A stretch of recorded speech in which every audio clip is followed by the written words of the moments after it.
رد ساندي جمال على متابعينها على الصور اللي نشرت لأحمد خفاجي وهي بنت خالة نور مازن.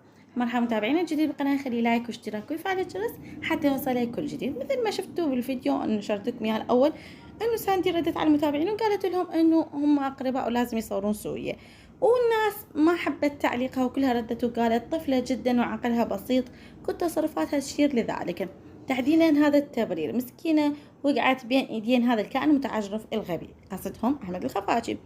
وقالوا اذا يحبك ويحترمك ممنوع ينزل صور بهاي الطريقة ويا اقرباء، احتراما الك كونك انت خطيبته.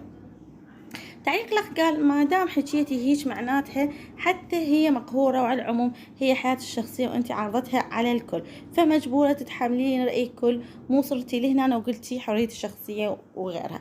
فعلا الناس ما يعني لازم تتدخل، انه انتم ناشرين حياتكم الشخصية. شلون واحد ما ينشر ويقول انه او يعلق او يعترض انه على موضوع معين، مو الا ساندي، على غيرها هواي. مثلا اي فنانة تنزل بعدين تقول والله حياتي الشخصية وما احب احد يتدخل بها. انت عرضتها حياتك الشخصية والمتابعين يحبون يتدخلون، مو بس بالعراق، كافة انحاء العالم. نروح شوفوا بكوريا شلون يعني يتدخلون بالفنانين، باوروبا بغير مكان. يعني مو بس انتم تقولوا لا تتدخلون بوقت الصلح والصفاء لا تتدخلون، بعدين تقولون هيك صار وهيك سوت، مثل إسراء العبيدي أو غيرها. بوقت الصلح إنه يا عيني ويا قلبي يا روحي، بس بالطلاق تبدأ تهجمن وتبدأ الناس تهجم وياكن عليهم.